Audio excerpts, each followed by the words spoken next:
नारायण नारायण नारायण। सशङ्खचक्रं सकरीटकुण्डलं सपीतवस्त्रं सरुचिरुहेक्षणम् सहारवक्षस्थलकौस्तुभश्रियं नमामि विष्णुं शिरसा चतुर्भुजम् शान्ताकारं भुजगशयनं पद्मनाभं सुरेशं विश्वाधारं गगनसदृशं मेघवर्णं शुभांगं लक्ष्मीकान्तं कमलनयनं योगविरध्यानगम्यं वन्दे विष्णुं भवभयहरं सर्वलोकैकनाथं ध्येयं सदा परिभवग्नमभीष्टदोहम् तीर्थास्पदं शिवविरिञ्चिनुतं शरण्यं भृत्यार्तिहं प्रणतपालभवाब्धिपोतं वन्दे महापुरुष ते चरणारविन्दम् वन्दामहामहेशानं चण्डकोदण्डखण्डनं जानकी हृदयानन्दं चन्दनं रघुनन्दनं वसुदेवसुतं देवं कंसचाणूरमर्दनं देवकी परमानन्दं कृष्णं वन्दे जगद्गुरुम् गुरुर्ब्रह्मा गुरुर्विष्णु गुरुर्देवो महेश्वर गुरुः साक्षात् परब्रह्म तस्मै श्रीगुरुवे नमः। मूकं करोति वाचालं पङ्गुलङ्घयते गिरिं यत्कृपातमहं वन्दे परमानन्दमाधवम् लोकाभिरामं रणरङ्गधीरं राजीवनेत्रं रघुवंशनाथं कारुण्यरूपं करुणाकरं तं श्रीरामचन्द्रं शरणं प्रपद्ये। मनोजवं मारुततुल्यवेगं जितेन्द्रियं बुद्धिमतां वरिष्ठं वातात्मजं वानरयूथमुख्यं श्रीरामदूतं शरणं प्रपद्ये। सर्वमङ्गलमङ्गल्ये शिवे सर्वार्थसाधिके शरण्ये त्र्यम्बके गौरी नारायणी नमोस्तुते। परमात्मा की कृपा से, परमात्मा की अहेतुकी कृपा से आज हमको लग रहा है 20वां दिन है ना। ऐसे जो भी आज मेरे मन में आ रहा था कि क्या बोले, क्योंकि जो भी पढ़ता हूँ, जो भी समझता हूँ, लगता है ये बोलने के लिए नहीं है, करने के लिए।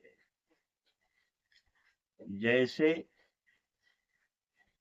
अमृत को कोई देखा नहीं है, अमृत का नाम सब लेते हैं, लेकिन अमृत कोई पूछे कहाँ मिलेगा कोई बता नहीं सकता। हंस को किसी ने देखा नहीं, हंस की चर्चा बहुत आती है।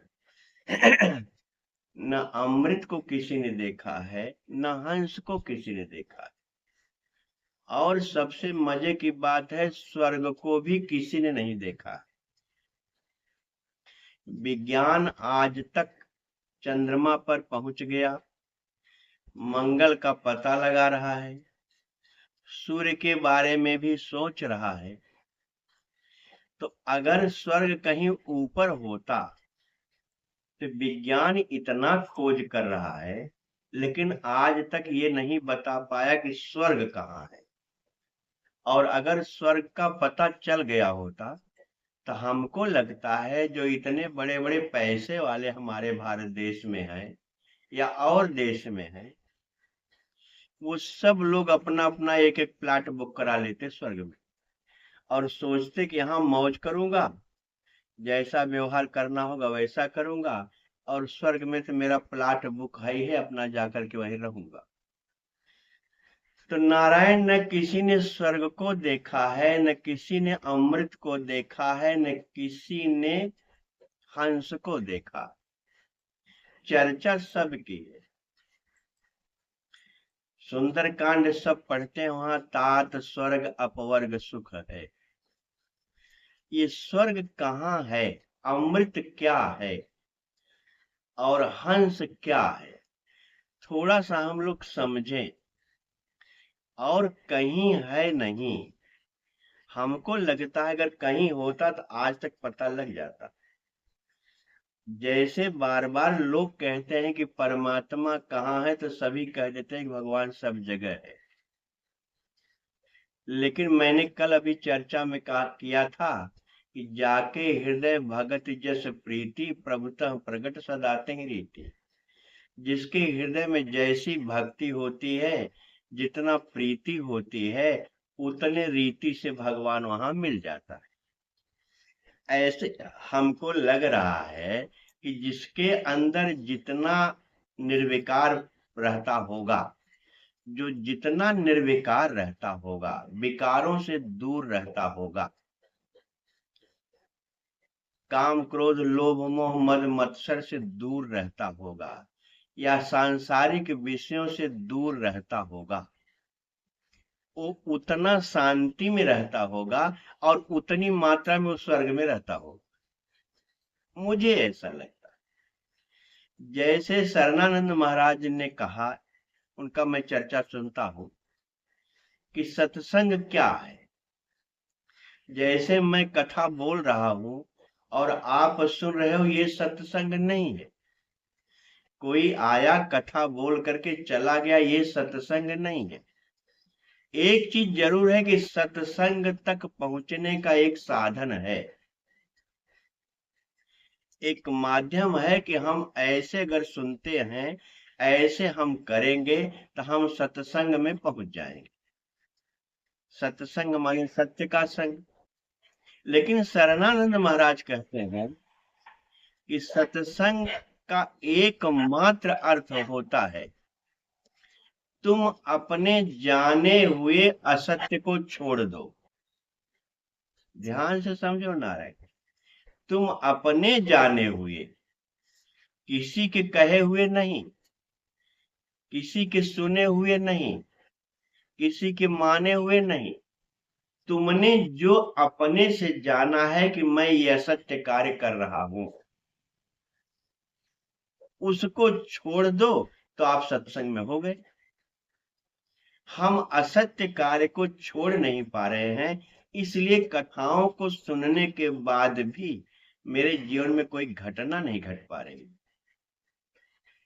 हमको जो लगता है, शरणानंद महाराज ने एक बात और कही थी, मैं बहुत पहले इसको बोलता था कि न करने योग्य कार्य मत करो। जो कार्य करने योग्य नहीं है, करने योग्य कार्य कौन होता है? जिस कार्य को करने के बाद तुमको शर्म आती हो, जिस कार्य को करने के बाद तुम्हें लज्जा आती हो, जिस कार्य को करने के बाद तुम किसी से शेयर नहीं कर सकते, बता नहीं सकते, ऐसे कार्य को जो शास्त्र विहित नहीं है, ऐसे कार्य को न करो तो अच्छे कार्य अपने आप हो जाएंगे। अच्छे कार्य को करने की आवश्यकता नहीं है। जब गलत कार्य हम नहीं करेंगे तो अच्छा कार्य अपने आप हो जाएगा, क्योंकि हम कुछ न कुछ तो करेंगे ही। तो अगर हम गलत कार्य नहीं करेंगे तो अच्छा ही कार्य करेंगे। अगर हम असत्य नहीं बोलेंगे, अगर हम असत्य के रास्ते पर नहीं जाएंगे, अगर हम झूठ नहीं बोलेंगे, तो हम सत्य ही तो बोलेंगे, और सत्य बोलेंगे तो सत्संग हो जाएगा। इसलिए अपनी बुराई को छोड़ दो तो भलाई अपने आप आ जाएगी। जैसे तुम्हारे जीवन में अंधेरा अगर रात्रि है और चाहो कि अंधेरे को हटा दो, तो अंधेरे को नहीं हटा सकते, लेकिन एक कैंडल जला दो, जैसा कल मैंने एक परसों उदाहरण बताया एक कैंडल जला दो तो अंधेरा चला जाएगा और प्रकाश हो जाएगा। तो अंधेरे को हटाने के लिए प्रकाश जलाना जरूरी है। ऐसे ही अपने गंदगी को हटाने के लिए प्रकाश को लाना जरूरी है।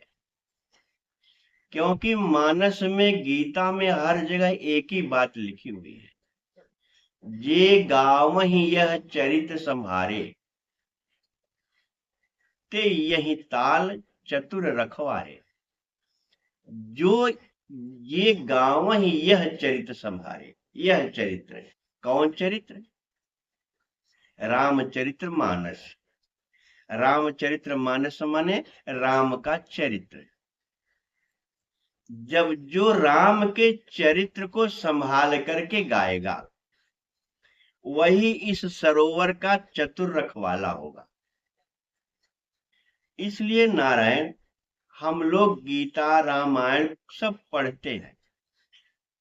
अक्सर मैं देखता हूं कि गीता का 15वां अध्याय का पाठ हो रहा है, गीता के 12वें अध्याय का पाठ हो रहा है, पूरे गीता का पाठ हो रहा है, मानस का पाठ हो रहा है, और हमको लगता है गीता का एक श्लोक भी समझ में आ जाए, मानस की एक चौपाई भी समझ में आ जाए। समझ आ जाए मतलब कि हम उसका अनुकरण करने लगे, हम वैसा जीवन जीने लगे एक चौपाई का। जैसे अभी हमने कहा, जे गावहि यह चरित्र संभारे। एक तो भगवान का चरित्र संभाल गाना है, एक अपने चरित्र को संभाल के गाना है। ऐसा नहीं है कि भगवान का चरित्र गाने के लिए पहले आपको अपने चरित्र को संभालना पड़ेगा, क्योंकि रामचरित्र मानस है।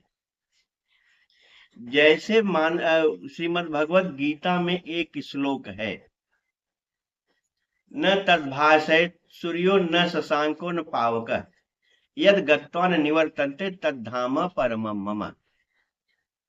न तद्भाषयते सूर्यो, जहां सूर्य का प्रकाश नहीं पहुंचता, न तद्भाषयते सूर्यो न शशांको न पावकः, और जहां अग्नि का प्रकाश नहीं होता, जहां चंद्रमा का प्रकाश नहीं होता, वो वही मेरा परम धाम है। वो क्या है, कहाँ है वो परम धाम? जहां सूर्य का प्रकाश नहीं जा सकता, अग्नि का प्रकाश नहीं जा सकता, चंद्रमा का प्रकाश नहीं जा सकता, वो कौन सा धाम है? जहां भगवान कहते तद्धाम परमम मम, वही मेरा परम धाम है। और जहां जाने के बाद न तद्भाषयते सूर्यो न शशांको न पावकः यद गत्वा न निवर्तन्ते, और जहां से जाने के बाद फिर लौटना नहीं पड़ता। अब जरा सोचो नारायण, जब स्वर्ग के बारे में मैंने अभी अभी कहा कि स्वर्ग कहाँ है अभी तक पता नहीं चला, वो कौन स्थान है जिसके जहां जाने के बाद फिर लौटना नहीं पड़ता? और भगवान श्रीमद् भगवत गीता के 15वें अध्याय में कहे। अब जरा ध्यान से दो श्लोक सुन लें, इसके बाद मानस को भी देखें। आज मेरे मन में है, कल मैंने भगवान का प्रिय प्रिय प्रिय पूरा उत्तरकांड की चर्चा किया। सब मम प्रिय सब मम उपजाए से लेकर के पुरुष नपुंसक नारीवा जीव चराचर कोई, सर्व भाव भज कपट मोहि परम प्रिय सोई। प्रिय से लेकर के परम प्रिय तक की चर्चा कल हुई। ऐसे ही श्रीमद् भगवत गीता में 12वें अध्याय में भगवान ने प्रिय प्रिय प्रिय की चर्चा किया है कि मुझे यह प्रिय है, ये प्रिय है, ये प्रिय, ऐसा स्वभाव वाला मुझे प्रिय है। तो कल मैंने जो बोला था कि अंतिम में भगवान ने कहा कि सत्य कहूं खगतो ही सुच सेवक मम प्राण प्रिय। सुच सेवक मम प्राण प्रिय, सुच सेवक जो पवित्र है और जो मेरा सेवक है, मेरे भरोसे रहता है, मुझे प्राणों के समान प्रिय है। भगवान कहते हैं कि जो वचन से, कर्म से, मद और माया को छोड़ करके मेरे चरणों में, मेरे पास रहता है, वो मुझे प्रिय है। अब ये सब जो कल हम लोगों ने सुना, और गीता भी बिल्कुल गीता से ये प्रकरण लिया गया है, गीता में भगवान ने 12वें अध्याय में कहा है। तो हम जरा सा गीता के 12 अध्याय को भी थोड़ा देखेंगे और थोड़ा ये देख लें कि कौन जगह है जहां से जाने के बाद फिर लौटना नहीं पड़ता। आज तक विज्ञान भी पता नहीं लगा पाया है वो स्वर्ग कहाँ है। पढ़ने के लिए तो हम कहते हैं तात स्वर्ग अपवर्ग सुख। अब ये स्वर्ग का पता तो लगा ही नहीं अभी। अपवर्ग क्या है, थोड़ा सा हम लोग अपवर्ग जान ले नारायण। जिस दिन अपवर्ग समझ लेंगे उस दिन हम स्वर्ग भी समझ जाएंगे। तब ये पता चल जाएगा कि स्वर्ग भी हमारे पास में है और अपवर्ग भी मेरे पास है, कहीं जाना नहीं है। और मैंने मोक्ष के बारे में बार बार कहा है कि मोक्ष का अर्थ होता है मोह का क्षय हो जाना। इस संसार के गृह कारण नाना जंजाला। जंजाला माने जो हम प्रपंचों में फंसे हुए हैं। मैंने कभी भी नहीं कहा है कि परिवार छोड़ के जाना है, लेकिन जो हमने काम क्रोध लोभ मोह मद मत्सर को बढ़ा लिया है संसारिक। आप कभी ध्यान से समझो नारायण, एक बहुत बड़ा मकान है, बहुत बड़ा मकान है, लेकिन उसका दरवाजा तो छोटा होता है। मकान बहुत बड़ा है लेकिन दरवाजा जिससे हमको प्रवेश करना है वो छोटा होता है।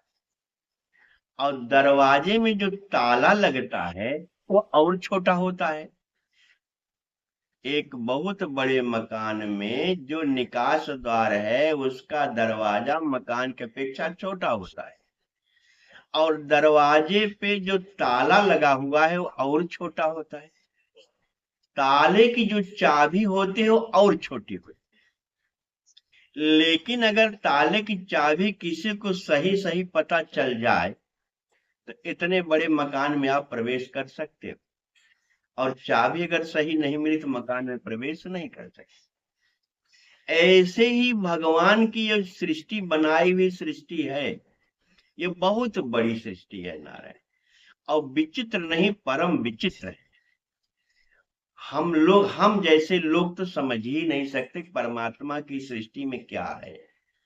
कोई महापुरुष समझ सकता है, वो कोई रामकृष्ण परमहंस समझ सकता है, विवेकानंद समझ सकते हैं, या और सूर तुलसी कबीर समझ सकते हैं। मैं तो जबरदस्ती मानस की चौपाई बोल रहा हूं, हम अधिकारी नहीं है। तो जब हम अपवर्ग समझ लेंगे तब स्वर्ग समझ पाएंगे, क्योंकि क्योंकि लंकिनी कह रही है और उसको भी हनुमान जी महाराज का सत्संग हो चुका है, सत्य का संग हो चुका है।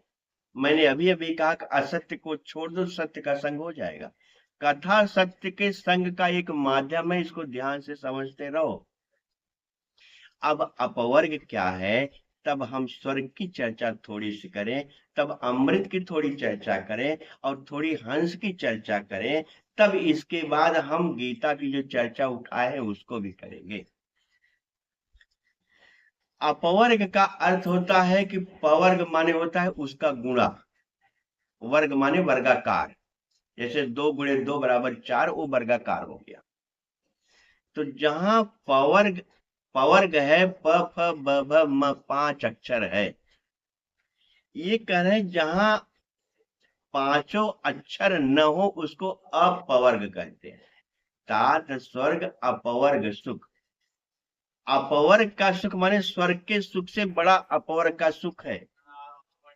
अब जब स्वर्ग का ही पता नहीं है तो अपवर्ग का पता कैसे चलेगा।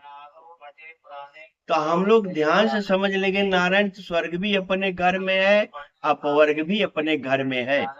और तब जो मैं श्रीमद् भगवत गीता के श्लोक बोलने जा रहा हूं कि जहां जाने के बाद लौटना नहीं पड़ता, वो क्लियर हो जाएगा। वो कौन स्थान है भगवान श्रीमद् भगवत गीता हम कह रहे हैं। तो अपवर्ग में माने जहां अ माने नहीं, पवर्ग माने पांचों न हो, प फ ब भ न हो, प फ ब भ म, जहां पांचों न हो वो पवर्ग है, अपवर्ग है। तो प माने क्या होता है, जीवन में ध्यान से समझ लो नारायण।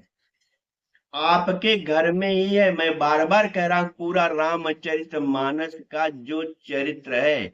इसलिए आज मैंने ये चौपाई उठाया कि जी गाँव ही है चरित्र समारे, ते यही ताल चतुर रखवारे। क्योंकि साफ साफ लिखा, अति खल जे विषयी बग कागा, यही सर निकट न जाए अभागा। बाबा ने उसको अभागा कहा है। जो खल होता है, विषयी होता है, वो इस सर के पास जा ही नहीं सकता। स्नान करने की तो बात छोड़ दो, अपने अपने को समझो। तो प माने क्या होता है? प माने पाप और पुण्य। जैसे शंकराचार्य ने कहा, न पुण्यम न पापम, जहां पाप और पुण्य दोनों नहीं है। भगवान बार बार कहते हैं कि मैं राग द्वेष से रहित हूं, मैं समदर्शी हूं, मैं गुण दोष को नहीं देखता। तो जहां पाप और पुण्य दोनों न हो, ये कहां नहीं होगा, इसकी भी चर्चा थोड़ी कर लेंगे। न पाप की चिंता न पुण्य की चिंता, या न पाप करने का मन न पुण्य पाने का मन, या दोनों में कर्तापन का अहंकार खत्म हो गया, उसे कहते हैं न, जहां न पाप है न पुण्य है। दूसरा फल, जीवन में कभी भी जो फल की इच्छा नहीं करता। अब अपवर्ग समझ लेंगे नारायण तो स्वर्ग समझ में आ जाएगा। जो लोग कहते हैं मरने के बाद स्वर्ग मिलेगा, और मैं कहता हूं मरने के बाद क्या मिलेगा वो तो भगवान जाने, मैं नहीं जानता। लेकिन जीते जी स्वर्ग मिलता है, जीते जी आनंद मिलता है। जो परमात्मा आनंद सुख राशि है वो जीते जी मिलता है, और जीते जी मुक्ति मिलती है, मरने के बाद कुछ नहीं मिलता। क्योंकि मरने वाला आदमी जानता ही नहीं कि मैं मुक्त हुआ कि मैं बंधन में गया। हम जब तक जी रहे हैं, जब तक सांस चल रही है, हम जान सकते हैं कि मुक्त हो गए कि बंधन में है। और मुक्ति और बंधन जीते जी होती है, मोक्ष जीते जी होता है। क्योंकि जब जीते जी मोह का क्षय हो जाए तो मोक्ष हो गया। मैंने आज सवेरे एक चर्चा किया था एक लोगों से कि गजेंद्र मोक्ष में, गजेंद्र मोक्ष की कथा क्या है, मोक्ष शब्द इसमें भी आया। तो गजेंद्र मोक्ष की पूरी कथा कोई अगर पढ़ता हो, जानता हो, तो ध्यान से पढ़ेगा तो पहला शब्द, पहला श्लोक जो गजेंद्र ने कहा, उसने मन ही मन अपने बारे में जो पूर्व जन्म में सीखा था श्लोक, या पूर्व जन्म में जो भगवान की वंदना सीखा था, वही वंदना मन ही मन शुरू किया। और कब किया? जब उसको मगरमच्छ पकड़ लिया, और धीरे धीरे मगरमच्छ खींच रहा है। आप थोड़ी सी कथा जानते होंगे कि गज जो है अपने पूरे परिवार के साथ तालाब में गया था, सरोवर में, और क्रीड़ा कर रहा था। तालाब सरोवर जो है, ये संसार को समझो, अपने शरीर को ही समझो कि हम भी क्रीड़ा कर रहे हैं। गज जो है परिवार के साथ क्रीड़ा कर रहा है, इतने में मगरमच्छ ने पकड़ लिया, ग्राह ने पकड़ लिया। और भागवत में लिखा हुआ बहुत दिन तक दोनों में खींचातानी हुई। ये जीवन ही खींचातानी है। खींचातानी के अर्थ और समझ लो नारायण, जैसे एक आदमी है, अपने परिवार का मालिक है, जो कहना चाहो कहो, और उसको 5 लोग खींच रहे हो, उसकी क्या दशा? माने एक करा, एक मान लो ऐसे उसको समझाए हम कि 5 स्त्रियां हैं, 5 स्त्रियां उसके पास हैं। यही अजामिल की भी कथा है। 5 स्त्रियां हैं और पांचों चाहते कि मेरे साथ रहे।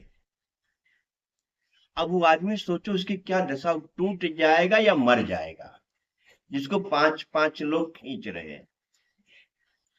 ऐसे ही जो खींचा तानी में पड़ा हुआ है जीवन में, कोई इधर खींच रहा है, कोई इधर खींच रहा है, कोई उधर खींच रहा है, ऐसे जो आदमी खींचा तानी में पड़ा हुआ है, वो कौन हो सकता है? जो प्रपंच में फंसा हुआ है। वो हाथी का उदाहरण जो दिया गया नारायण, एक बात आज मैं दावे के साथ कह रहा हूं, मानस पर हाथ रख करके, ये जितने भी महापुरुषों की चर्चा आई है, जैसे देवर्षि नारद को एक स्त्री के साथ दिखा दिया गया, सुंदरी के साथ जिसका विवाह हो रहा है, जिसको देख करके नारद मोहित हो गए।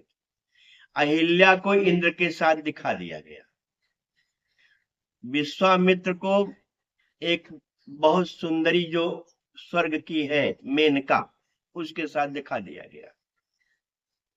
जिसको भी इस तरह से दिखाया गया, जिसको भी ये बताया गया कि इन्होंने ऐसा किया इसलिए अपने पद से गिर गए, ये केवल केवल उनके लिए नहीं है, हमारे लिए है। जैसे सती को कोई भ्रम मोह है ही नहीं है, लेकिन भगवान की परीक्षा लेने गई और सीता का रूप पकड़ लिया। ये सती ने पकड़ा ही नहीं है, मुझे लगता है सती का नाम ही सती है, वो कैसे पकड़ सकती है? ये सती के माध्यम से हमारी स्त्रियों को दिखाया गया है, नारद के माध्यम से हम पुरुषों को दिखाया गया। किसी स्त्री को देखकर के हम उसके रूप पर मोहित हो जाते हैं, स्त्री को दिखाएगा किसी पुरुष को देख करके मोहित हो जाती है। ये अहिल्या का चरित्र होगा, ये नारद का चरित्र होगा, ये विश्वामित्र का चरित्र होगा। ऐसे ही गज का जो चरित्र दिखाया गया कि गज जो है अपने परिवार के साथ क्रीड़ा कर रहा है, हम लोग भी अपने परिवार के साथ क्रीड़ा कर रहे हैं। और गज जब क्रीड़ा कर रहा है उस समय उसको ग्राह ने, मगरमच्छ ने पैर पकड़ लिया। अब मगरमच्छ बड़ा मजबूत जानवर होता है जल का, हाथी भी बड़ा मजबूत जानवर होता है थल का। इसकी चर्चा मैंने एक दिन किया था, जे जलचर थलचर नभचर नाना।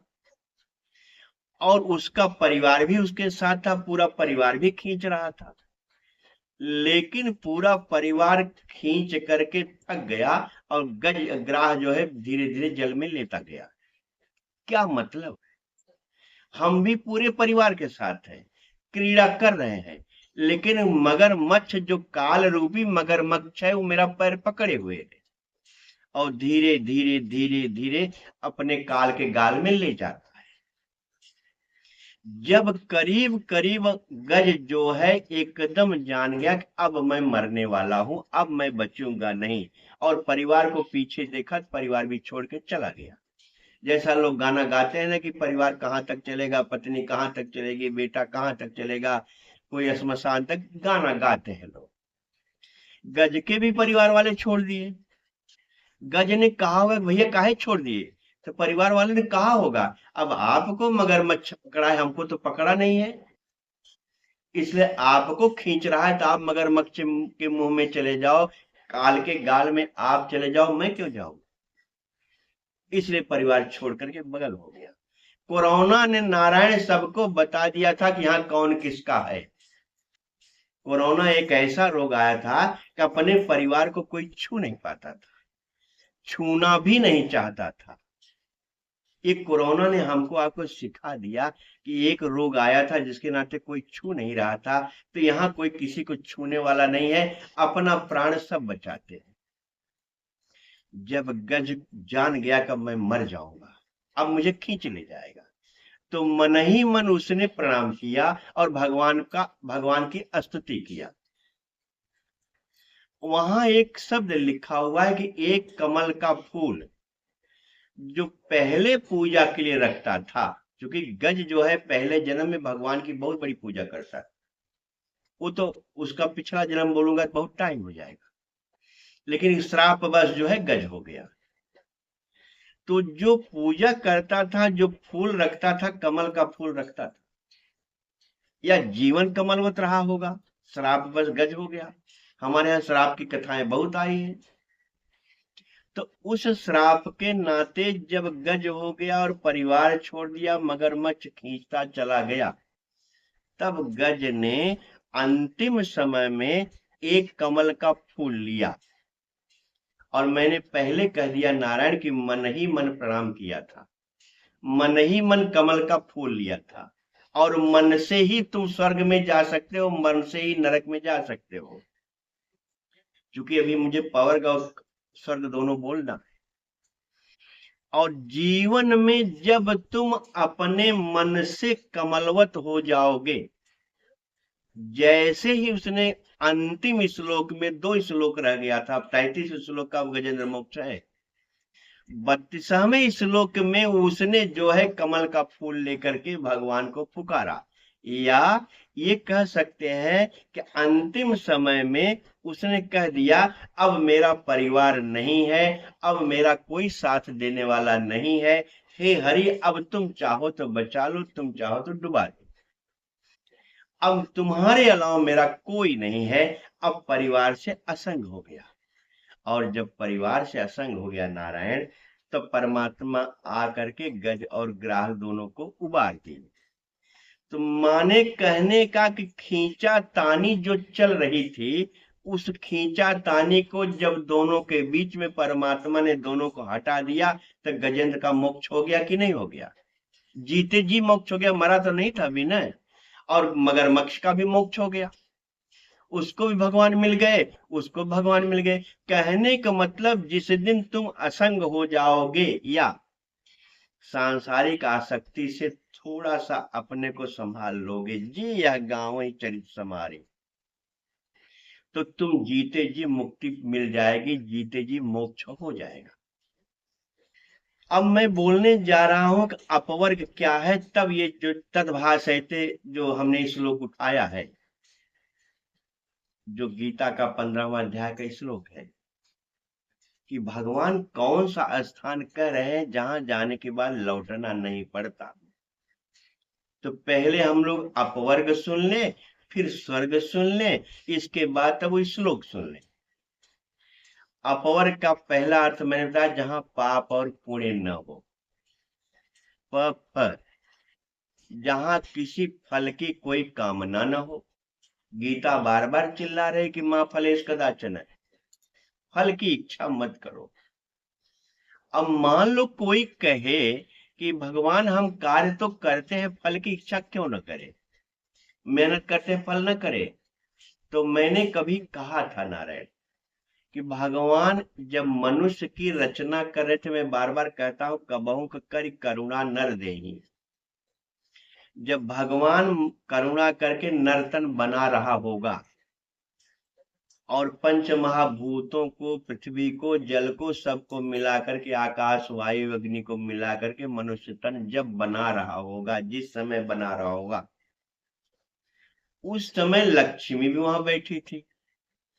मैंने संतों से सुना है कहानी समझाने के लिए कि भगवान जब पूरा मटेरियल लेकर के मनुष्य को बनाने जा रहे थे, तो उस मटेरियल में से एक चीज निकाल करके पीछे रख दिया। लक्ष्मी ने कहा प्रभु क्या निकाला आपने उस मटेरियल में से? मान लो कोई ऐसा मिट्टी का वो बनाया होगा, उससे मनुष्य बनाने जा रहे थे, क्षितिजल पावक गगन समीर को लेकर के, उसमें से एक चीज निकाल करके और कुछ मिलाए होंगे, एक चीज निकाल लिया। लक्ष्मी ने कहा प्रभु क्या निकाल लिया? भगवान ने कहा लक्ष्मी इसको जाने दो, अब हम मनुष्य की रचना करने जा रहे हैं। लक्ष्मी ने कहा नहीं प्रभु हमको बता दो आपने निकाला क्या? भगवान ने कहा कि देवी मैंने फल निकाल लिया। तो कहा जब इतनी बढ़िया रचना मनुष्य की करने जा रहे हो तो सब दे दो, फल काहे निकाल लिया? कहा देवी अगर फल भी इसको दे दूंगा और कर्म का अधिकार तो दे ही दिया हूं, ये भगवान कृष्ण कर रहे हैं, मैं नहीं कर रहा हूं। कर्म का अधिकार मनुष्य को मिल गया और फल का भी अधिकार मनुष्य को मिल जाए। तो भगवान विष्णु ने कहा लक्ष्मी से कि देवी तब मनुष्य क्या करेगा, गंदा गंदा कार्य करेगा और बढ़िया बढ़िया फल लेगा, क्योंकि दोनों इसके हाथ में हो जाएगा। इसलिए एक मैं रख रहा हूं, एक इसको दे रहा हूं। कर्मणे वाधिकारस्ते मां फलेश कदाचन, सब जानते बोलते। तो फ जहां फल की कोई इच्छा न हो, क्यों?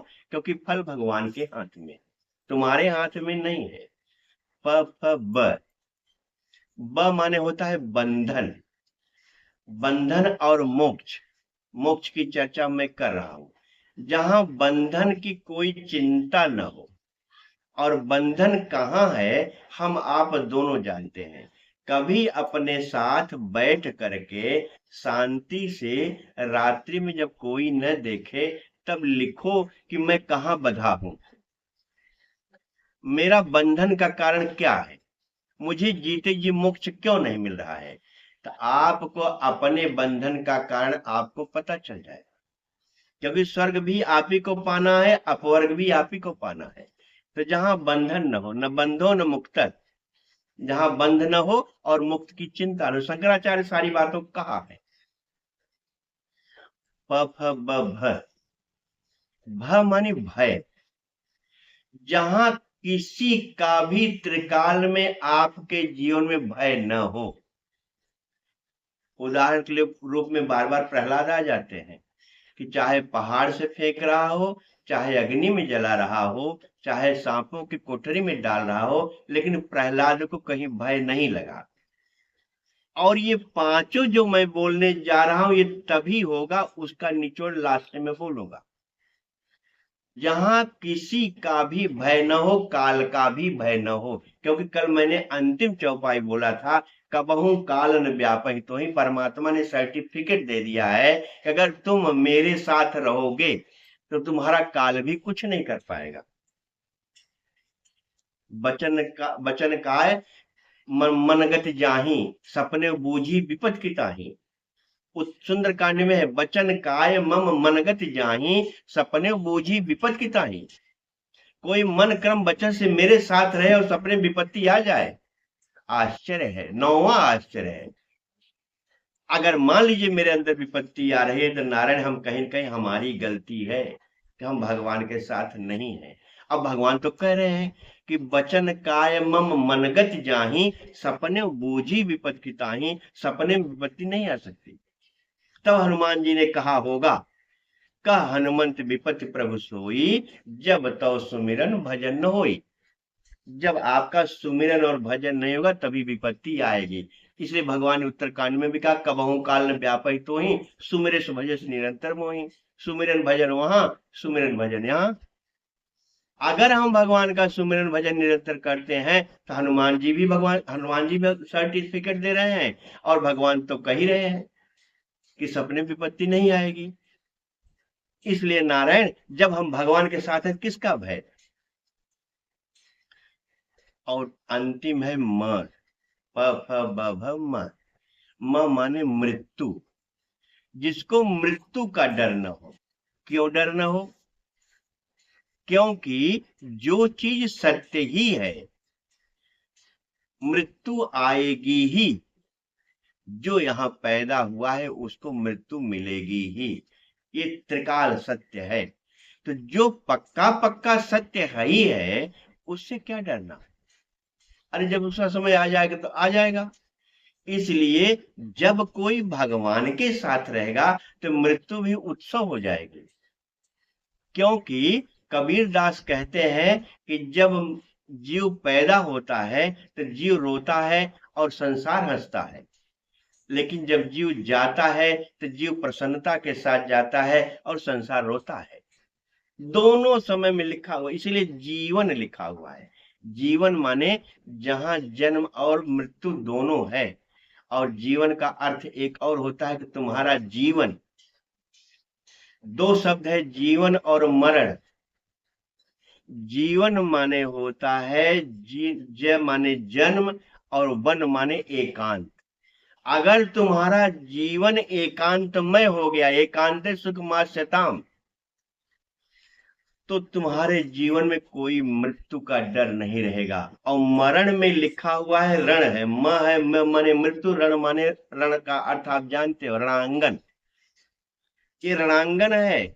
इसमें अगर मरण में रण है और जीवन में वन है, तो हमको समझ लेना चाहिए कि अगर हम एकांत में होगा तो रणांगन मेरा कुछ नहीं करेगा। मैंने कभी कहा है कि रण में वन में घोर विपत्ति में मत करियो रोए, जाहर रक्षक जनन जठर में, सो हरि गयो कि सोए। ये कथा भागवत की है नारायण, कि प्रहलाद अभिमन्यु की पत्नी उत्तरा, अभिमन्यु मर चुका है और उत्तरा के गर्भ में परीक्षित पल रहा है। अश्वत्थामा ने बाण मार दिया, सोचा अगर परीक्षित भी मर जाएगा तो पांडवों का भी सत्यानाश हो जाएगा, कौरवों का तो हो चुका है। इसलिए अश्वत्थामा ने उत्तरा के गर्भ में बाण मार दिया। और उत्तरा के गर्भ में जब ब्रह्मास्त्र मार दिया तो उत्तरा ने किसी को पुकारा नहीं, नारायण। न अपने सासू को पुकारा, कुंती को पुकारा, न अपने ससुर को पुकारा कि अर्जुन भीम नकुल सहदेव को पुकारा, किसी को नहीं पुकारा। सीधे कृष्ण के पास जाती है और कहती है, हे भगवान, हे वासुदेव, तुम सबके हृदय में बसे हुए हो, तुम मेरे भी हृदय में बसे हुए हो, मैं मर जाऊं, मेरा गर्भ मरने न पावे। ऐसा चिल्लाते हुए जब उत्तरा जाती है तो भागवत में लिखा हुआ है कि भगवान कृष्ण उसके गर्भ में चले गए। इसलिए भगवान का एक नाम है हिरण्य गर्भ है, भगवान गर्भ में रहता है, नारायण। और जब भगवान चारों तरफ से परीक्षित को घेर लिए होंगे, गर्भ को घेर लिए होंगे, क्योंकि भगवान छोटे अणु से अणु है, बहुत छोटा भी भगवान है, बहुत बड़ा भी भगवान है। ऐसा मत समझना गर्भ में कैसे चक्र लेके गया होगा, कैसे शंख लेके गया होगा, कैसे गदा लेके गया। भगवान कुछ भी कर सकता है, कर्तुम अकर्तुम अन्यथा कर्तुम है। और जब भगवान चारों तरफ से परीक्षित को आच्छादित कर लिए तो ब्रह्मास्त्र क्या कर सकता है? ब्रह्मास्त्र आया और लौट गया। फिर उत्तरा जो है शांत हो गई और भगवान की कृपा से परीक्षित पैदा हुए। वहीं ये लिखा हुआ है कि रण में वन में, अगर रणांगन में हो, मरण माने रणांगन और जीवन माने एकांत, रण में वन माने एकांत, जीवन माने वन और मरण माने रण, दोनों लिखा हुआ। रण में वन में, घोर विपत्ति में, जो हनुमान जी अभी महाराज ने कहा कि जब तब सुमरन भजन न होई, का हनुमान विपत्ति पर सोई, सबका अर्थ एक ही दोहे में है। रण में वन में घोर विपत्ति में, मत करियो रोए, रोना मत। क्यों? जाहर रक्षक जनन जठर में, जो हरि मां के गर्भ में रक्षा किया है सो हरि गए कि सोए, वो भगवान सो गया है? भगवान कभी सोता नहीं, नारायण। भगवान हर जगह रहता है। इसलिए तुम्हें मृत्यु का भी भय न हो। तो जहां प फ ब भ म न हो वो अपवर्ग है, और जहां इन पांचों की चिंता न हो वही स्वर्ग है। अगर हम पाप पुण्य से हट जाएं, अगर हम फल की इच्छा न करें, फल की इच्छा न करने वाली कामना नहीं रहेगी। शरणानंद महाराज कहते हैं, अगर जीवन में तुम सुखी होना चाहते हो तो अचाह हो जाओ, कोई चाह न रहे। वो तो केवल दो ही बात कहते हैं, मैं तो पांच का अर्थ बताया। वो कहते हैं तुम्हारे जीवन में कोई चाह न हो। चाह गई, चिंता गई, मनुआ बेपरवाह, जाको कछुन चाहिए सोई शहंशाह। जब जिसको कुछ चाहिए ही नहीं वो शहंशाह हो जाएगा। क्योंकि जब हमको कुछ नहीं चाहिए तो दाता चोरी से देगा। हमारे इतिहास में, हमारे मानस में, हमारे भागवत में लिखा हुआ कि सुदामा भगवान के पास गए। आप कथा जानते हो, थोड़ा सा सुदामा का नाम आ गया इसलिए बिना बोले रहा नहीं जा रहा है। सुदामा का अर्थ क्या होता है? और उनकी पत्नी के नाम सुशीला है। जब हम दाम्पत्य, कल मैंने कहा था दंपति धर्म आचरण नीका, अजहु गाव श्रुति जेहके लीका, माने मनु शत्रुपा के बारे में चौपाए दंपति धर्म आचरण नीका। दंपति का धर्म आचरण बहुत सुंदर था। अजहु गाव जेह श्रुति के लीका, आज भी वेद गाता है। ऐसे ही सुदामा और सुशीला थे, दोनों में सु लिखा हुआ है। दाम माने रस्सी, दाम माने बंधन। जो जैसे भगवान ने सुंदरकांड में कहा है, सबकई ममता ताग बटोरी, मम पद मनई बांधी बर डोरी। जो रस्सी को, तागे को रस्सी बना करके सबकी ममता को बांध करके मेरे चरणों में बैठ जाता है, सबकी ममता ताग बटोरी। सबकी ममता क्या है?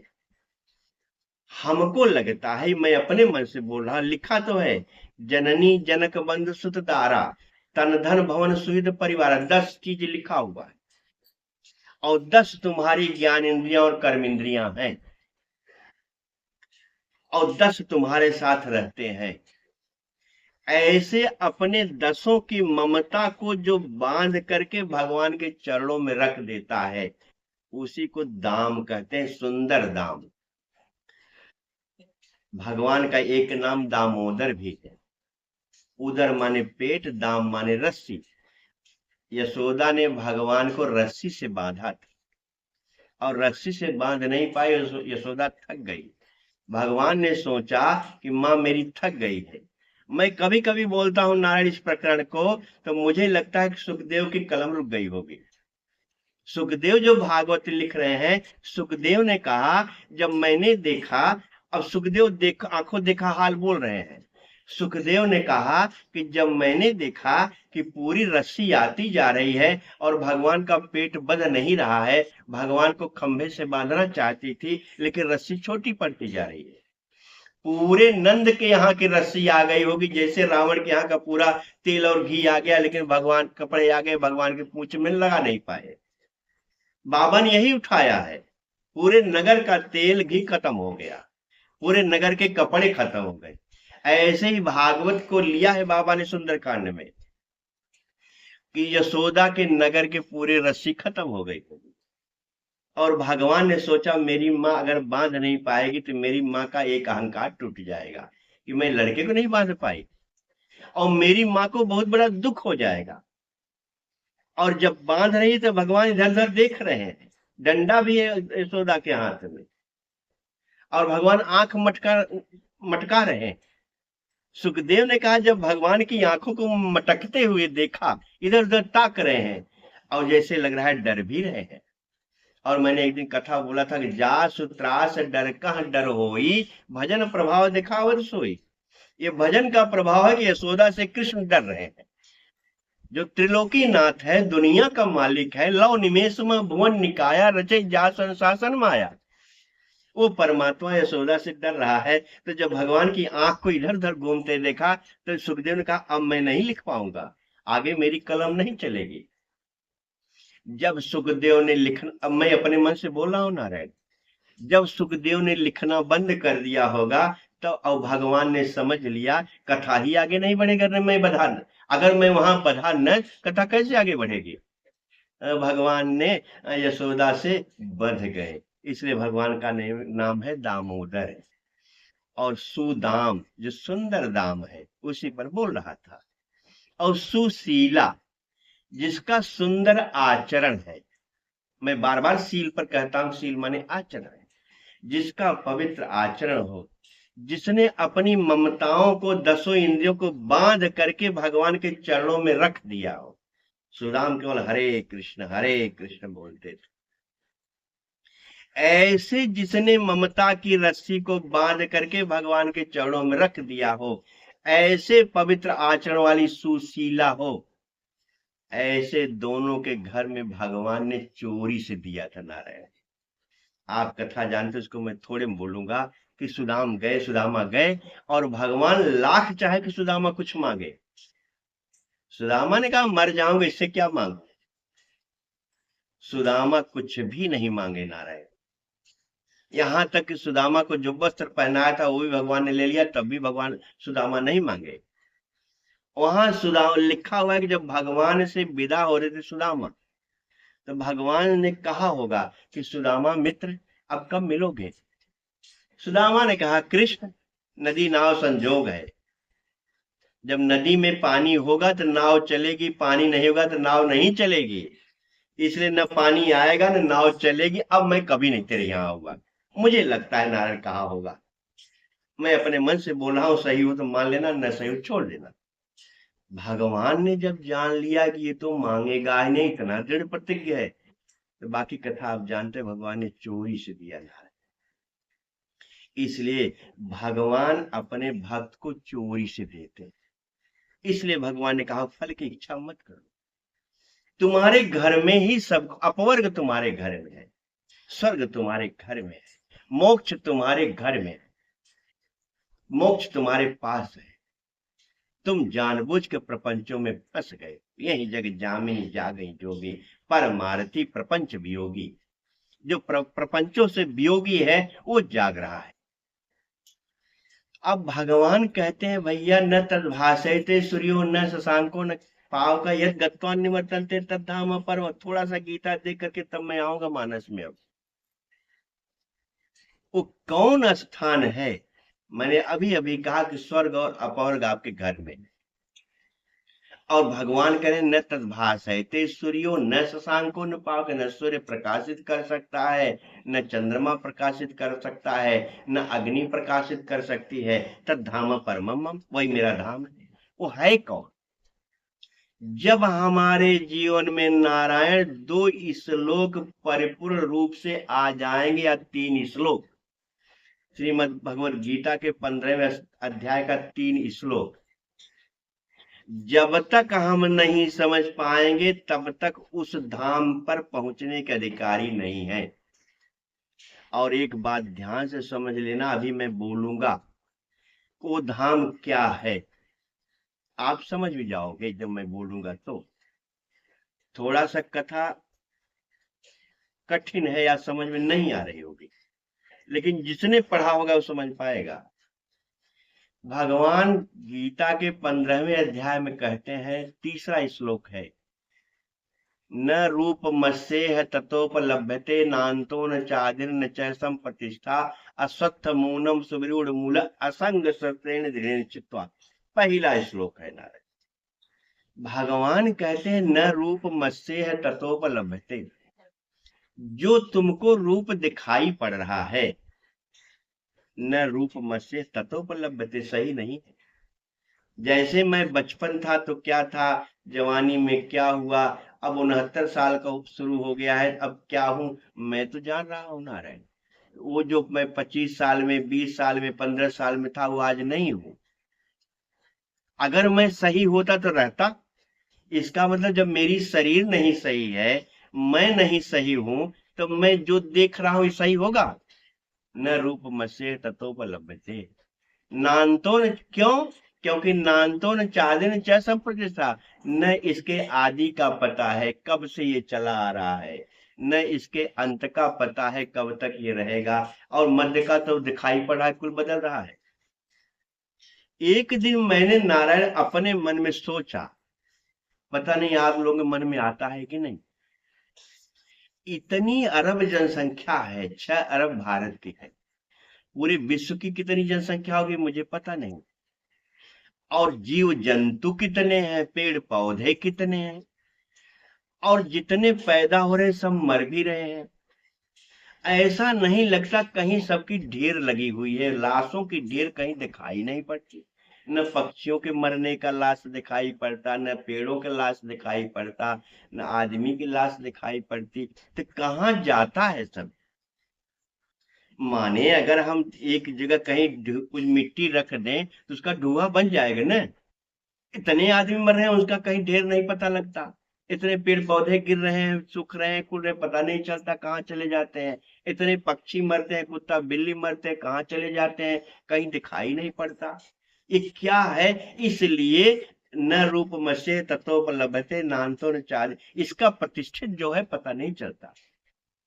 इसलिए भगवान कहना चाहते होंगे कि न रूप मसे तत्वोपलभ्यते नान्तो न चादिन च अस्वत्थ मेनम सुगरूढ़ मूल असंग सत्य दृढ़ चित्वा।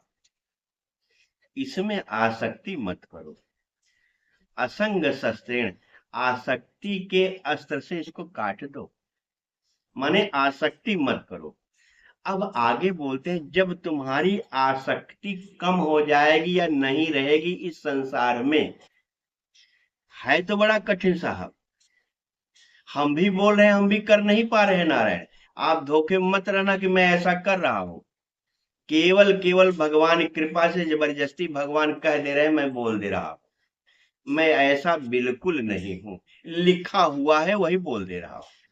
अब भगवान की कृपा होगी हो जाऊंगा तो भगवान जाने, अभी मैं नहीं हूं। क्योंकि असंग शस्त्रेण जो लिखा हुआ है, आसक्ति के अस्त्र से काट दो। मैं कहां आसक्ति, मेरे अभी आसक्ति है।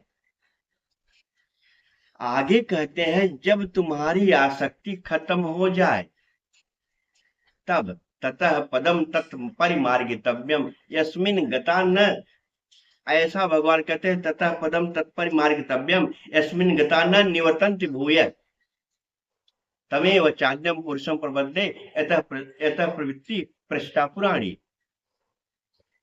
जब तुम ऐसा कर लोगे तब ततः पदम तत्परिमार्गितव्यम यस्मिन् गता न निवर्तन, ऐसा जो है तब लौटेगा नहीं।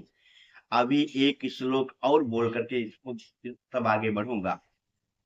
हमने अपने गुरुजी से पूछा, हमने कहा गुरुजी ये श्लोक का अर्थ क्या है जो मैं बोलने जा रहा। न निर्माण मोहा जित संग दोषा, फिर वही जित संग दोषा आ गया।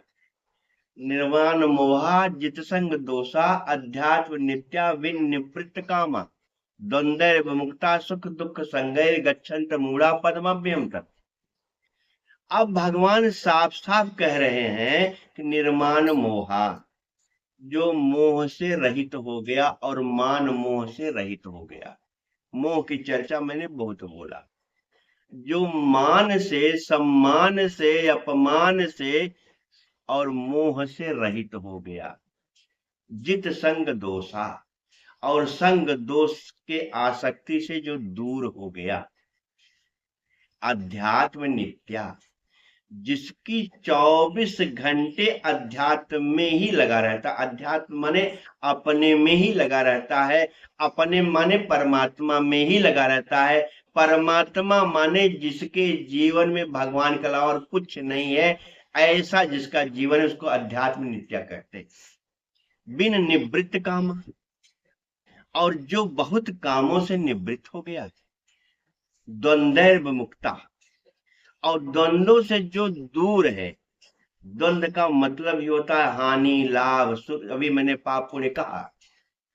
द्वंद्व का अर्थ होता है हानि लाभ, पाप पुण्य, सुख दुख इत्यादि, जो भी जहां दो है, स्वर्ग नरक जहां भी है, जहां दो है, सुख दुख पाप पुण्य दिन राति, साधु असाधु सुजात कुजाति, दानव देव, में कल बोला था शायद या परसों बोला। माने कहने का जहां दो है, द्वंद्व विमुक्ता, जो दो से विमुक्त हो गया। और एक अर्थ दो का और है, जो एकांत सुखमास्यता, जो एकांत में। और एक अर्थ और है जहां एक का भी अंत हो जाए, मैं और मेरा भगवान भी रह न जाए, मैं ही भगवान या भगवान ही मैं, उसको कहते हैं द्वंद्व वगैरह। सुख दुख संगैर, सुख दुख भी दो है, सबसे जिसकी मुक्ति मिल गई। निर्माण मोहा जित संग दोषा अध्यात्म नित्या विनिवृत्त कामा द्वंद्व विमुक्ता सुख दुख संगैर गच्छन्त मूढ़ा पद्मा अव्ययम तत्। वही ज्ञानी मेरा पद पा जाता है। अब ये कहां पद है? यही पद है। अगर तुम ऐसा हो जाते तुम पद पा जाते हो। अब इसका एक उदाहरण आपको एक चौपाई के माध्यम से बता दूंगा।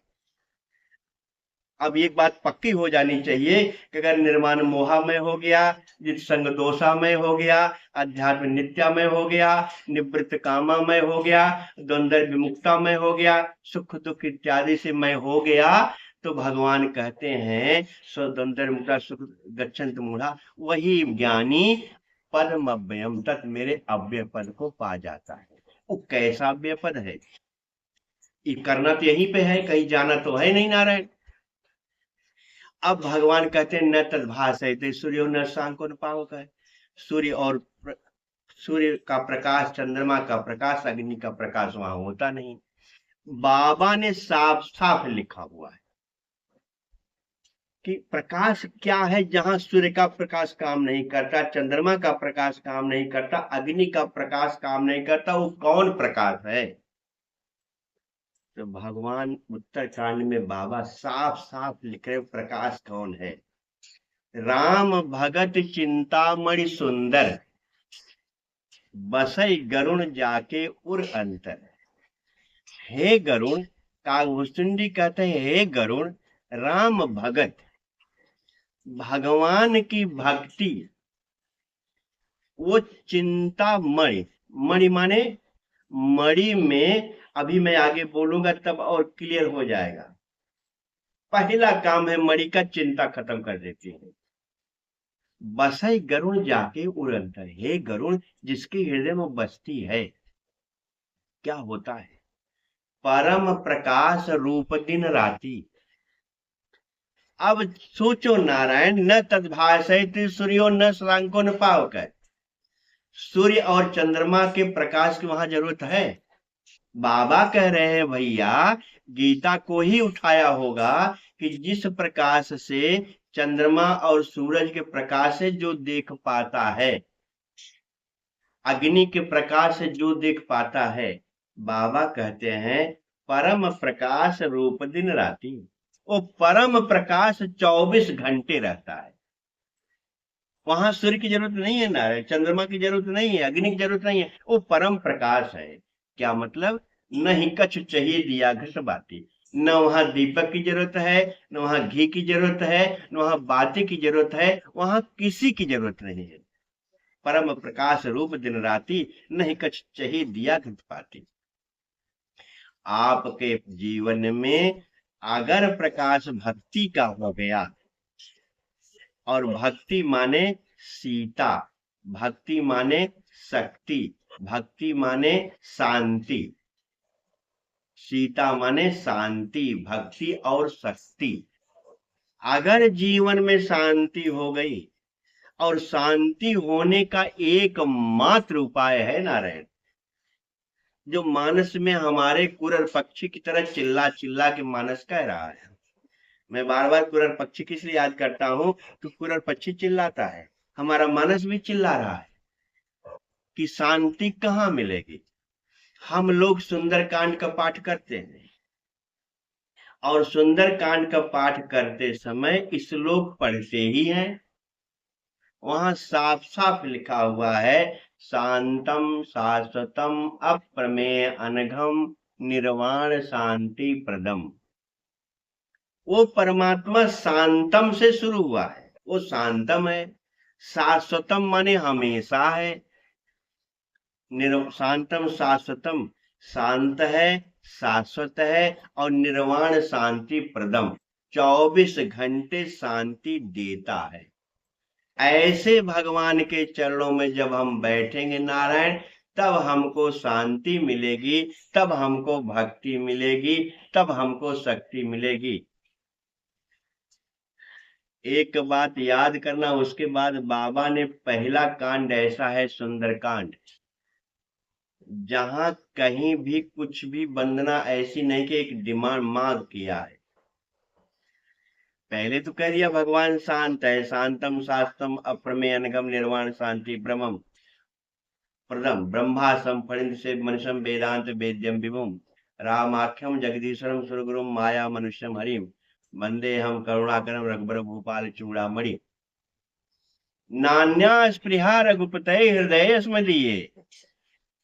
हम श्लोक पढ़ते हैं नारायण, लेकिन ध्यान से समझ लें, और सुंदरकांड पाठ करने वाले और ज्यादा समझ लें। नान्या स्पृहा, मुझे कोई लालच नहीं है, न अन्य स्पृहा, कोई स्पृहा नहीं, कोई लालच नहीं है। मैंने बार बार कहा है, जब तुम्हारे अंदर से वासना और कामना चली जाएगी, तो भगवान चोरी से लेगा। सुदामा और सुशीला के चरित्र मैंने बोला।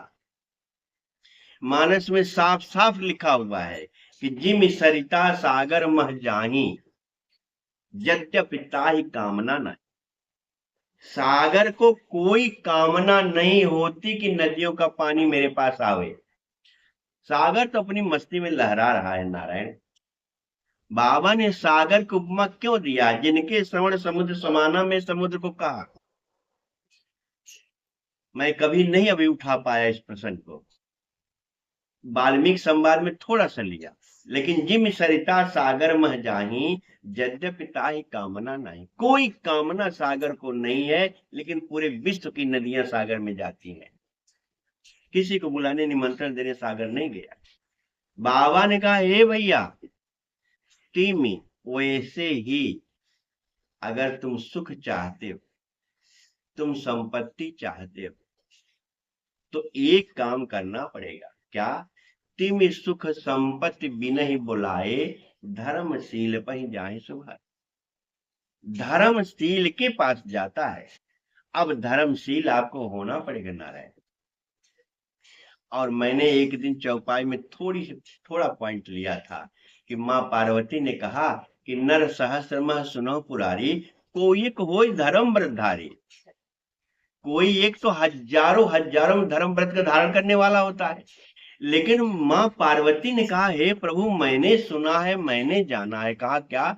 कहा धर्मशील कोटिक में कोई, और धर्मशील करोड़ों में कोई होता है। माने धर्मशील, वशील का मतलब आचरण, पवित्रता। पवित्रता किसी के जीवन में जो होती है वो करोड़ों में होती है। अब यहाँ एक बात हम लोग आधी चौपाई तो सुन लेते, कैसे पवित्रता आएगी, कैसे हम धर्मशील होंगे, कैसे हमारे यहाँ सुख संपत्ति आएगी बिना बुलाए। तो माँ पार्वती कहती है कि धर्मशील कोटिक मह कोई, विषय विमुख विराग रत होई। जो विषयों से, देखिए नारायण, जब भी विषय आता है हमको लगता है मानस में बाबा ने विषयों की चर्चा बहुत किया है। एक बार मैंने कहा था मन क्रम वचन की चर्चा, कमल की चर्चा, विषयों की चर्चा, कामना की चर्चा। बाबा ने लगता है हाथ जोड़ के कहा होगा भैया अगर तुम सुख चाहते हो इससे दूर रहो, विषय विमुख।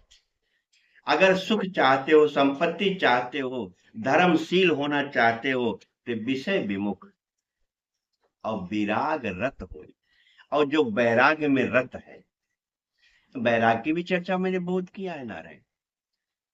इसलिए जो वैराग्य में रत है और जो विषयों से विमुख है वो धर्मशील हो सकता है, वो सब सुख संपत्ति का अधिकारी हो सकता है। ऐसा हवा में नहीं है। ठीक है, अपना अपना प्रारब्ध है, लोग लेके आए हैं, लेकिन शरणानंद महाराज कहते हैं, शंकराचार्य ने भी कहा है, राम सुखदास जी महाराज का तो आज मैंने सुना कि एक बात ध्यान से सुन लो। एक कर्म होता है जो हम लोग करते हैं, क्रियमाण कर्म। एक कर्म होता है प्रारब्ध कर्म, एक कर्म होता है संचित कर्म।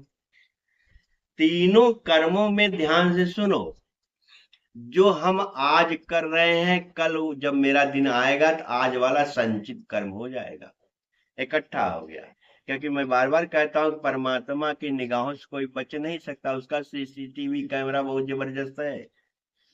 जो आज हम कर्म कर रहे हैं कल वो संचित कर्म होगा, और जो आज मैं कर रहा हूं आज वो क्रियमाण कर्म है। और एक कर्म को, प्रारब्ध को मैं लेके आया। संत, भगवंत या मानस कहते हैं, कभी कभी तो कहते हैं कि प्रारब्ध को भोगना ही पड़ेगा, लेकिन कभी कभी कहते हैं परमात्मा के नाम में इतनी सामर्थ्य है कि प्रारब्ध भी खत्म हो जाता है। ऐसा लिखा हुआ है। क्यों? कि मेटत कठिन कुअंक भाल के, कठिन कुअंक भाल में जो प्रारब्ध लिखा हुआ वो भी मिट जाता है, ऐसा मानस में लिखा हुआ। इसलिए नारायण, हम अगर विषय विमुख विराग रत हो, अगर वैराग्य में रत हो गए, और वैराग का एकमात्र अर्थ होता है, बार बार कहता रहता हूं, कहीं जाने की जरूरत नहीं, वैराग्य का एकमात्र अर्थ होता है कि हमको हमारे जीवन में हम मालिक बनना छोड़ दें। ध्यान समझो वैराग्य का अर्थ। अभी मैंने वैराग्य का अर्थ बहुत बोला है, आज दूसरा बोल रहा। वैराग्य का अर्थ होता है हम मालिक पना छोड़ करके माली बन जाए। माली माने सेवक, और मालिक माने तो भाई अहंकार होता है, हम मालिक हैं। तो मालिक जब बनोगे तो वैराग्य नहीं हो पाएगा, माली बन जाओगे तो वैराग्य हो जाएगा। जैसे हम नौकरी करते थे, हमको एलआईसी से, अब एलआईसी छोड़ दी, एलआईसी से मतलब नहीं है, और जब तक नौकरी करते थे तब तक था। तो जब तक नौकरी करते थे तब मैं जानता भी था कि इसको एक दिन छोड़ना है, इसलिए मेरा लगाव नहीं हुआ। ऐसे ही जब मालिकपना छूट जाए, क्योंकि इसको मुझे छोड़ना है। एक कहानी छोटी सी है नारायण, समझो। एक पति पत्नी थे। टाइम कितना है नारायण? अभी है ना 1 घंटा 9 मिनट हो गया, बोलिए थोड़ा। तो अभी तो मानस उठा ही नहीं। अच्छा थोड़ी सी कथा बोल दो, वो इसको उदाहरण बोल दो बस। एक पति पत्नी थे और पति के पास बहुत जमीन थी, बहुत जमीन का मालिक, और दोनों का जीवन आनंद से चलता था। लेकिन चूंकि जमीन बहुत थी, धन बहुत था, तो जो भी बढ़ा हो भगवान कृपा से वासना भी बड़ी होगी। कहानी समझाने के लिए, अब कहाँ फंस गया वो आदमी, कैसे फंस गया, धीरे धीरे पूरी उसकी प्रॉपर्टी बिक गई, उसके सारे धंधे भी बंद हो गए। एक स्थिति ऐसी आ गई कि पति पत्नी जो मालिक थे, अब वो दूसरे के यहाँ नौकरी करने लगे। दोनों नौकरी करके शाम को जो मिलता था उससे अपना दाल चावल रोटी खरीद करके लाते थे, खाते थे, आराम से सो जाते थे। माने जो मालिक था उसकी स्थिति हो गई नौकर हो गया। ऐसा बहुतों के जीवन मैंने देखा है, सुना है कि बहुत प्रॉपर्टी थी, सब बिक गई और आदमी जमीन पर आ गया। लोग गांव के कहते हैं कि आदमी जमीन पर आ गया। वो भी जमीन पे आ गया, नौकरी करने लगा दूसरे के यहाँ, जो बड़ा आदमी था उसके यहाँ नौकरी करने लगा। एक दिन रात्रि में पत्नी ने पति से कहा, आप बहुत बड़े मालिक थे, आपके पास बहुत बड़ी प्रॉपर्टी थी। कहा थे? आप सबको आदेश करते थे। कहा हाँ करता था। आप मालिक बन के बैठे रहते थे। कहा हाँ बैठा रहता था। आज आप जो है नौकर बन गए हैं, नौकरी करके आते हैं, जो मिलता है उससे जीवन चल रहा है। तो कैसा आपको ये लग रहा है? जहां एक जगह आप मालिक थे, आज आप नौकर हो गए हो, तो आपको कैसा महसूस हो रहा है? तो पति ने पत्नी से कहा कि नारायण कहे तो तुम ठीक रही हो, मैं मालिक था और बहुत बड़ी प्रॉपर्टी का मालिक था। आज मेरे पास कुछ नहीं है, दिन भर नौकरी करता हूँ, दिहाड़ी पाता हूँ, उसी से काम चलता है। तो पत्नी ने कहा हाँ बताओ कैसे, आपको क्या महसूस हो रहा? पत्नी ने कहा देवी ईमानदारी से बता रहा हूँ, जब मैं मालिक था तो बड़ी चिंता थी, नौकर आए कि नहीं आए, टाइम से आए कि नहीं आए, काम किया कि नहीं किया, जितना मैं चाहता उतना काम किया कि, बड़ा झंझट था मेरे मन। और रात को नींद नहीं आती थी, सोचता था आज इतनी काम हुआ, लोगों ने काम नहीं किया, आज ये काम नहीं करना था नहीं किया, ऐसा टेंशन मुझे रहता। आज मैं दिहाड़ी का काम करता हूँ, रोज का काम करता हूँ, रोजमर्रा का काम करता हूँ, जो पाता हूँ लाता हूँ, चावल आटा सब्जी दाल इत्यादि लाता हूँ और बना करके दोनों लोग खा के सो जाते हैं। तो पत्नी का हाँ बताओ कैसा लग रहा है? पत्नी ने कहा देवी अब मुझे बहुत आनंद हो। एक शिक्षा दिया उस कहानी में, शिक्षा है कि मालिक बन करके जियोगे तो टेंशन में जियोगे, माली बन करके जियोगे तो बिना टेंशन के जियोगे। इसलिए अगर जीवन में वैराग्य लाना है तो माली बन करके जियो, मालिक बन करके मत जियो, सुखी रहोगे नारायण। क्योंकि सेवक सुत पति मात भरोसे, रहें असोच बने प्रकोसे। तो नारायण आज हम, तो मैं एक बात बता करके पूरी बात कर दूं कि जब हमारे अंदर निर्माण मोहा जिसंग दोषा अध्यात्म नित्या विनिवृत्त कामा द्वंद्व मुक्ता सुख दुख संगन गच्छन्त, जब मैं इस लेवल पर पहुंच जाऊंगा तब समझ लेना अब यहां से मुझे लौट, हाँ एक बात पक्की मान लो नारायण, इतनी ऊंचाई पर पहुंचना ही ऊर्ध्वमूल मतलब अधर शाखम है। अभी 15वें अध्याय का पहला श्लोक ऊर्ध्वमूल है, उसको नहीं उठा पाया। लेकिन एक बात हम लोग जान लें कि न रूप मत्स्य समझ लें अगर, तथा पदम तत्मार्ग तव्यम समझ लें और निर्माण मोहा श्लोक समझ लें, तब परम प्रकाश रूप दिन राशि नहीं कही दिया गृहपाती, यही है न तद्वाशय सूर्यो न शशांको न पावक, यद गत्वा निवर्तन से तद्धाम परम मम। जिसके जीवन में भक्ति रूपी मणि आ गई, राम भगत चिंता मणि सुंदर, बसई गरुण जाके उरंतर, परम प्रकाश रूप दिन राति नहीं कष्ट ही दिया गृह पाते। वहां लिखा हुआ काम क्रोध लोभ मोह सब खत्म हो जाते। इसलिए भगवान की भक्ति में सूर्य का प्रकाश भी है, भगवान की भक्ति में चंद्रमा का प्रकाश भी है, भगवान की भक्ति में अग्नि का भी प्रकाश है। क्योंकि हमने सुना है संतों से कि भगवान की दो आंखें चंद्रमा और सूरज है। हम लोग कहते हैं ब्रह्मा मुरारी सुप्रांतकारी भानु सुति भूम सुदो गुरु शक्र संग्राम के सर्वे ग्रहा शांत करा भवन्तु, ऐसा हम लोग बोलते हैं। और भगवान की आंख जो है सूरज है, दाहिनी आंख सूरज है, बाई आंख चंद्रमा है। और अग्नि जो है भगवान ही है, क्योंकि अग्नि से खीर निकला, अग्निदेव निकले, भगवान उसी से प्रकट हुए हैं, इसलिए अनल भी भगवान ही है। तो अनल का प्रकाश, सूर्य का प्रकाश, चंद्रमा का प्रकाश, तीनों का प्रकाश मिला करके अगर भक्ति रूपी मणि जीवन में आ जाती है तो तद्भासयते सूर्यो जो लिखा हुआ है वो पूरा का पूरा हो जाएगा। एक चौपाई कह करके पूरा कर दूं। राम भक्ति मणि उर्वश जाके, बाबा निचोड़ कह रहे हैं नारायण की राम की भक्ति जिसके हृदय में बस गई, दुख लवलेश न सपने उताके। दुख का लवलेश सपने में ताकता नहीं, बशर्ते राम की भक्ति हो जाए। यही कारण है कि भगवान ने हनुमान जी महाराज को कर मुद्रिका दिया था। मैंने एक दिन बोला था कर मुद्रिका, मुद्रिका माने तर्जनी अंगुली जीव है, अंगुष्ठ जो है वो भगवान है, दोनों को मिला दो, ये मुद्रिका जो है भगवान और जीव एक में मिल गया। भगवान ने कहा तुम अब मेरे साथ हो, निश्चिंत होकर के जाओ। इसलिए बार बार रघुवीर संभारी, इसको मैं बोला था। और मां जानकी से हनुमान जी ने कहा कि मां प्रभु ने तो हमको दिया था कर मुद्रिका। कर माने हाथ, मुद्रिका माने मुद्रिका, और अंगूठी फंगूठी नहीं थी नारायण, यहाँ सांसारिक वस्तु तो है ही नहीं है। तो भगवान हनुमान जी महाराज ने कहा मां तुम भी कुछ दे दो पहचानी, जैसे जैसे रघुनायक में दीना, जैसे भगवान ने दिया था। चूड़ा मणि, चूड़ा मणि माने भक्ति, क्योंकि मां जानकी भक्ति है, शक्ति है, शांति है।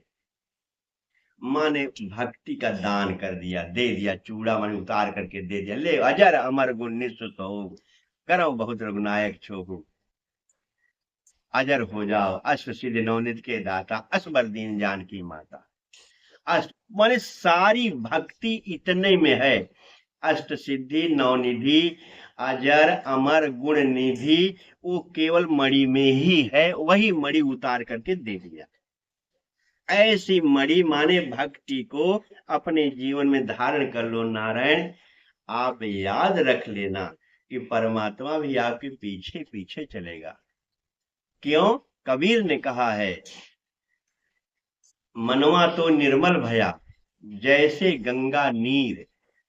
जिस दिन तुम्हारा मन निर्मल हो जाएगा, जिस दिन तुम्हारा मन विवेक विमल हो जाएगा, मैंने मानस की शुरुआत यही से कहा, तही कर विमल, विमल से शुरू किया है नारायण। जिस दिन तुम्हारा मन विमल हो जाएगा, मनवा तो निर्मल भया जैसे गंगा नीर। गंगा का नीर बहुत निर्मल होता है नारायण, पवित्र होता है नारायण। क्यों पवित्र होता है? क्योंकि नख निर्गता मुनिबंदिता त्रैलोक पावन सुरसरी, नख से भगवान के निकली हुई गंगा है, भगवान के चरण से निकली हुई गंगा है, इसलिए पवित्र तो होगी ही है। ब्रह्मा के कमंडलू से आई है, भगवान शिव की जटा से आई है, इसलिए मां गंगा पवित्रतम पवित्र है।